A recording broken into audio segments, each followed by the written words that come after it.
Yo, what if I told you that over 119,000 people just unlocked extra Pi on Mainnet, while some folks who finished KYC 3 years ago still can't move a single coin? Yeah, we're living in that timeline, and if you think that's wild, prediction markets just hit $6.41 billion in a single week. Billion, with a B. And most people in crypto still don't even know what a prediction market is. Buckle up. Today we're breaking down two of the most important stories in crypto right now, and trust me, you'll want to stay till the end, because the second story has a twist that changes the way you think about where crypto is actually heading. Let's get into it. What is good? What is good? Welcome back to TJ Crypto World, the channel where we don't sugarcoat, we don't hype for the sake of hype, and we definitely don't tell you to go buy something without thinking first. I'm your host, TJ, and if you're new here, smash that subscribe button right now, because we drop crypto content that actually makes sense.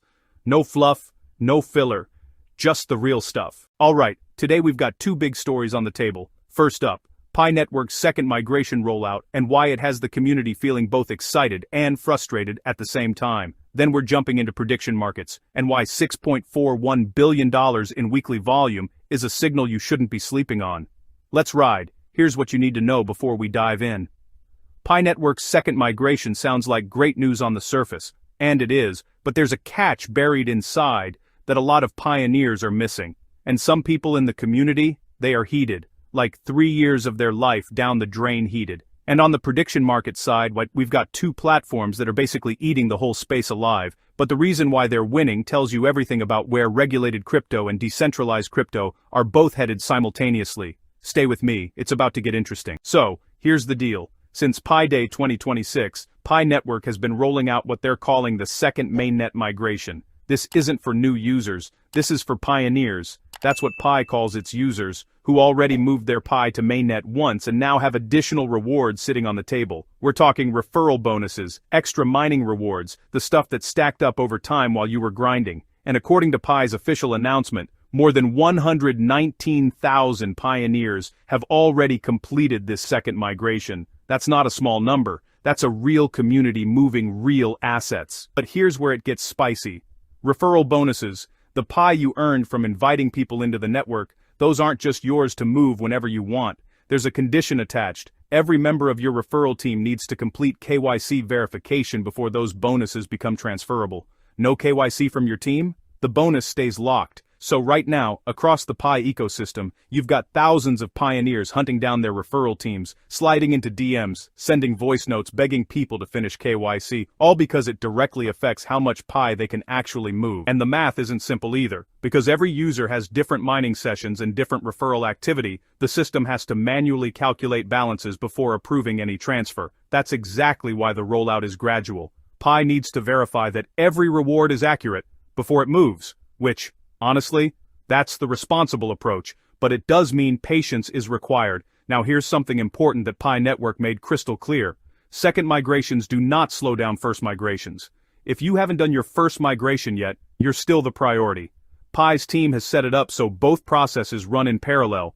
New users moving for the first time, returning users moving additional balances, without one blocking the other.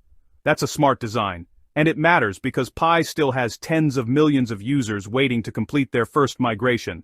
The ecosystem can't afford to create a two-tier system where early adopters choke out the pipeline for newcomers. But here's the other side of this coin. And I want to be fair to the community on this one, according to Trinvanket A3.eth on social media, and this person is not alone. I've completed KYC over 3 years ago, but still can't use item number 9. My application is still pending. That's someone who did everything right. Finished KYC, followed the checklist, and still stuck. Because of what Pi calls tentative KYC status, hundreds of users are reporting that their verification has been reversed or stalled, blocking them from both the first and second phase of migrations.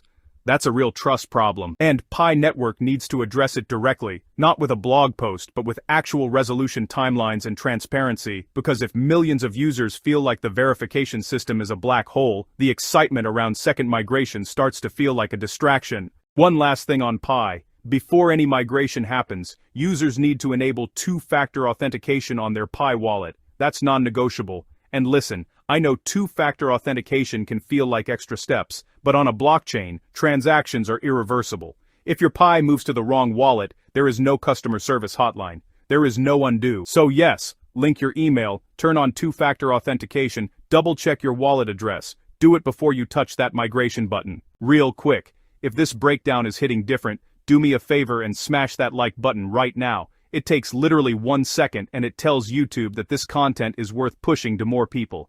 And if you're not subscribed yet, what are you doing? Hit subscribe. We're building something real over here at TJ Crypto World, and you don't want to miss what's coming next. Alright, let's talk about $6.41 billion. Last week, prediction markets hit $6.41 billion in total weekly volume. That's an 11% jump from the week before. Now, if you're sitting there wondering what a prediction market even is, let me break it down fast. A prediction market lets you bet on real-world outcomes. Who wins an election? Will a central bank cut rates? Will a specific crypto hit a price target by a certain date? You stake money on your prediction. If you're right, you profit. If you're wrong, you lose. Simple concept, but the implications are massive. According to the latest data, Kalshi led the pack with over $3 billion in volume. Polymarket followed close behind with more than $2.5 billion. Together, those two platforms own the majority of this market. And here's what's fascinating about the contrast between them. Kalshi plays inside the regulatory sandbox. It's licensed, structured, and built to appeal to users who want a compliant, traditional-feeling trading environment.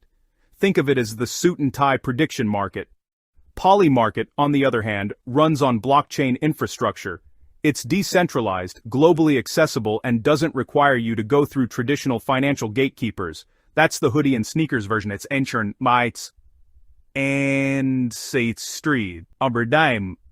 The fact that both are growing at the same time tells you that this isn't a niche trend. This is a category expanding across multiple user bases simultaneously. Here's my take on what this actually signals. When you see $6.41 billion flowing through platforms that let people bet on real-world events, elections, economic data, global incidents, you're watching finance and information collide in real time. Prediction markets are essentially crowdsourced intelligence. The pricing reflects what the collective believes is most likely to happen, and when that data is on a blockchain, public, verifiable, manipulation-resistant, it becomes a tool that's genuinely hard to replicate inside traditional systems. This is one of the strongest real-world use case arguments for crypto that I've seen gain actual traction with real volume behind it. Not just theory, not a white paper.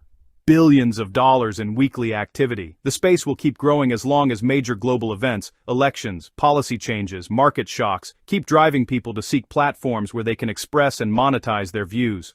Alright, let's bring it home.